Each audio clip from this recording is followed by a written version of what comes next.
What a come back.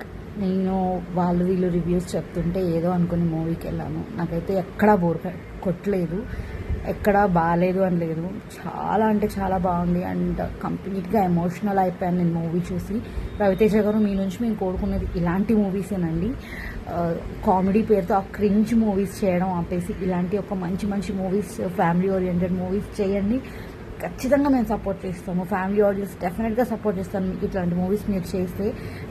నేనైతే movie చూసి చాలా ఎమోషనల్ అయ్యాను. అంటే ఒక మూవీ ఎండ్ అయిపోయాక ఒక 2 minutes సైలెంట్గా చైర్లో అలాగే కూర్చుండిపోయాను అనమాట. అంటే మూవీ అంత బాగా కనెక్ట్ అయిపోయాము. అండ్ స్పెషల్గా చిన్న పాప క్యారెక్టర్ ఏదైతే ఉందో ఆ పాపకి బాగా కనెక్ట్ అయిపోతాం మనము ఆ మూవీలో. అండ్ రవితేజ గారు ఒక డైలాగ్ ఉంటుంది, ట్రైలర్లో కూడా చూస్తుంటారు. లైక్ నాకు ఒక బలహీనత ఉంది, అందరూ ఆడపిల్లలను నేను నా కూతురునే చూసుకుంటాను అని.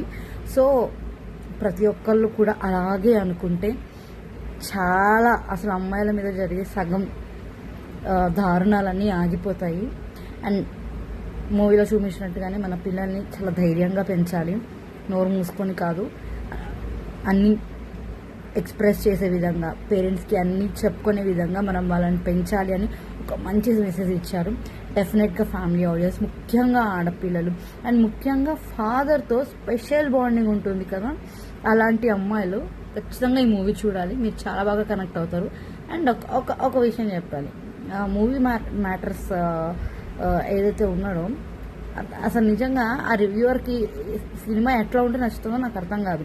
మేబీ వాళ్ళ ఇంట్లో ప్రాపర్గా ఎమోషనల్ కనెక్షన్ లేదేమో ఆయన రివ్యూ చెప్పే పర్సన్కి, అందుకే ఆయన కనెక్ట్ కాలేకపోయాడు. లేకపోతే ఒక నార్మల్గా ఒక ఎమోషనల్ పర్సన్కి మూవీ డెఫినెట్గా నచ్చుతుంది. లిటరల్లీ నేను చాలా చోట్ల ఏడ్చాను మూవీలో. మరి ఆయన స్టోరీకి, అయ్యప్ప మాలకి, ఆ దీక్షకి ఏం సంబంధం లేదన్నారు, మొత్తం దాంట్లోనే కనెక్ట్ అయి ఉంది.